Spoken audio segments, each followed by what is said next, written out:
Yo, what is up guys? Welcome to the video. I hope your day's been great. Mine's been awesome, and today we have a lot of things to talk about because I've been getting bombarded with questions about this topic lately, and it's time to go over it. And we're going to be starting off with Dafran. So ever since I dropped that news about Dafran signing a deal with Atlanta, everybody's been freaking out about it. When's he going to be in the Overwatch League? Is it official? Has Blizzard approved it? Whatever. So this is the situation, guys. As I've already said, Dafran and Atlanta have reached a deal. They have both signed it, they sent it over to Blizzard, and it is up to Blizzard to decide whether or not they approve this deal. Now, this happens with every single contract that gets signed in the Overwatch League. It's not just like a Dafran situation where Blizzard needs to review Dafran. They literally review every single contract that gets signed, whether it is the Element Mystic players that are joining Atlanta, or Hagopen getting moved up from Florida Academy's team to their Florida Overwatch League team, or with Smurf getting traded over to the San Francisco Shock. They all will sign this contract and send it to Blizzard, and Blizzard will look through it and approve it. Or in some very rare cases, we could see Blizzard disapprove a trade or a signing. Now, to my knowledge, this is yet to happen, but it is possible that they could disapprove something. So pretty much everything Blizzard has seen, every contract they've gone through, they have approved from my knowledge. So it seems like a pretty easy process. Blizzard just approves everything and we're all good, right? Yeah, pretty much. So it seems like Dafran will probably be approved for the Overwatch League. It just depends on how much time it's going to take. He has had some things that he did in the past, and Blizzard may want to take an extra look at those things, or maybe they might not want to take an extra look at those things since they already know what he did. I said this in my first announcement video about Dafran joining Atlanta. I see no reason why Blizzard won't approve him. Yeah, he's made mistakes in the past,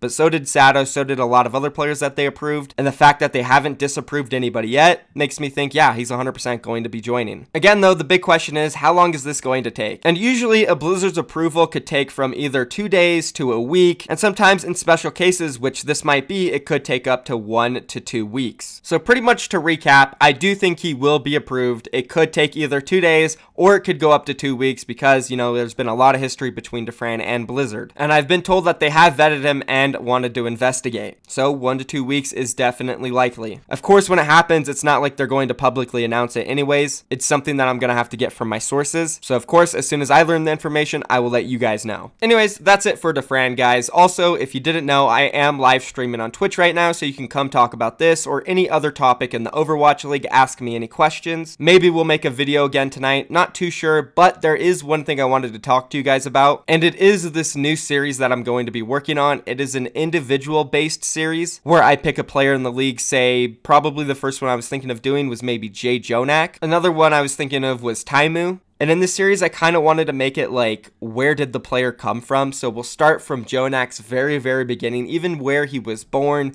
when he was born, how old he is. Learn as much information we can about his childhood, and then talk about what led up to him playing Overwatch, and then eventually what led up to him being in the Overwatch League, why he's so good, just covering a whole bunch of different topics, kind of like a documentary style video that would probably last from like 10 to maybe 25 minutes depending on the player. But let me know if you guys would be interested in this. It would be the highest production series I ever did. I would probably work on it for like a week before I released it. I just want to try to do something really big that you guys would enjoy, so let me know what you think about that. Come on my stream, come talk about it. And moving on to the next topic, we have Washington, D.C. So we all know Wizardhyeong and Janus, ex-New York Excelsior members, have joined this team, right? It's officially done. They signed. It's been announced. Pretty awesome deal. Really good coach, really good player. But what you guys don't know is that there was supposed to be another New York Excelsior player joining these two guys in this deal. But what I can confirm, guys, from my sources, is that ArK from New York Excelsior was supposed to be a part of this deal going to Washington, D.C. alongside Wizardhyeong and Janus. Now, I know there's a lot of rumors and speculation going around that DC has ran into a bunch of budget issues, and yeah, I can confirm they have run into budget issues, and after signing Janus and Wizardhyeong, they ran into some very serious ones, and because of this, they had to reject ArK and tell him they didn't want him anymore.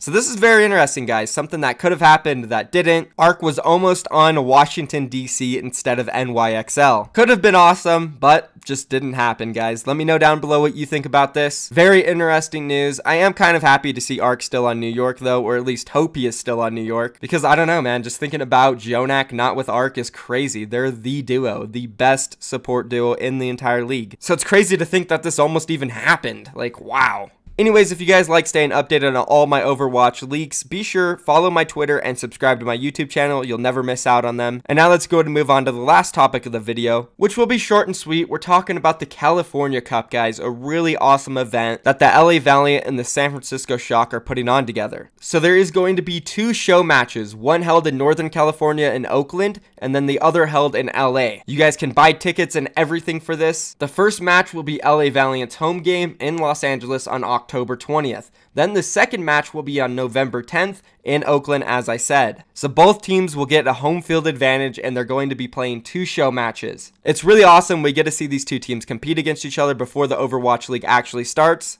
And I mean, let's be honest, guys, we all miss the Overwatch League. We need some action, and what better than these 2 rosters, man? Especially with the San Francisco Shock, they're coming in with a bunch of new players. Rascal being promoted, Smurf. Looks like they're going to have a super strong Korean side, but the Western side is still really strong. And then with the rumors of LA Valiant possibly subbing out Agilities and putting them on the bench, we'll see if that's true or not. I can't wait for these matches, guys. Let me know down below if you guys are hyped for it. And now, the video, we're sitting here at 6 minutes and 10 seconds. I'm going to go ahead and add a bunch of clips into it just to stretch to that 10-minute mark so I can put that one ad in the middle of this video just so I can get a little bit of money, because you know what I'm saying, end of the month's coming up, rent's due. Yeah, we're trying to get up there a little bit, guys. Hey, it's only one ad. I'm only stretching out. You don't have to watch this part if you don't want to, but it will be a bunch of awesome clips, amazing plays from Overwatch League players, also some clips from my stream. If you enjoy Overwatch League highlights, you'll enjoy this. Oh, and also, of course, if you guys enjoyed this video and you want to stay updated on all Overwatch League news, anything, subscribe to my channel, check out my Patreon if you want to support me there, and come watch me on my live stream right now. Link is down below. No, I don't care about the performance. I'm just about the rockets shooting people.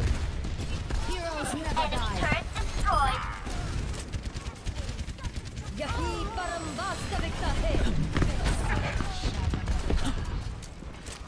Clearing the area. Tango down. Oh no, we're good, we're good.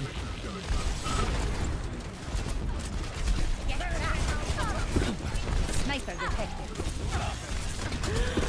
Justice. That actually looks so cool. Clearing the area. Enemy turret not gonna bother us anymore. Later, dude. System repaired. Hit him with that. Thanks. Goes back in, and doesn't really get anything. Poker, though, with the bomb, got 2. He goes falling here. Now we'll see what happens. We see the Dragon Blade out from Heartbeat. It's last gasp. Finds Ben Best to the side, but that really wasn't who he was looking for. Almost falls. Has to back out. France, not quite out of the woods here yet. Respawn's coming in from Italy. They're wounded, but they're still in. Heartbeat's still somehow alive. He was able to get on Unco. Italy now pressuring. France under pressure. 3 left alive, but it's Nico again. 2 more pickoffs for Nico. Heartbeat, the fact they're still alive, might be coming back to hunt France. Was able to pick off 2. Healed back up, and we see Italy fighting for their very lives. Heartbeat absolutely clutching this fight. Didn't get anything with the blade, but with the shurikens absolutely cleaning through Team France there. Discombobulated on point. They're Go!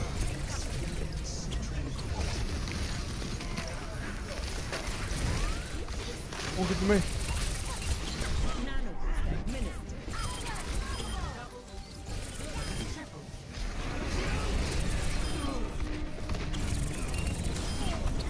We did it! Nice. Going to spray down a couple of targets. They only need to get 33%. Sending in the Wrecking Ball. Korn coming in. Just with ability. He absolutely annihilates Soon. And Vasily comes in with the mine to blow them up as well. So he might have actually been able to come back with what we're seeing as a stall pick. The kill feed still being quite balanced for the time being, but they're looking to tip it in the favor of France. AKM pulls out the blade. But, you know, he managed to get it so fast that he didn't have enough time to use it with the 33%. Well, there you go, confirmed. France have the win in this series in the first one against Netherlands. And I'd say it was a decisive win in that second round. It was all that and more, incredibly quick. AKM pulling out the blade at the end was just like, guys, just run away. There is no point in trying to stand here anymore. We've all seen how this goes in the Overwatch League. Well, I mean, have we seen many AKM blades in the Overwatch League? I imagine we've seen a few. Seen a few. Not as many as we could do.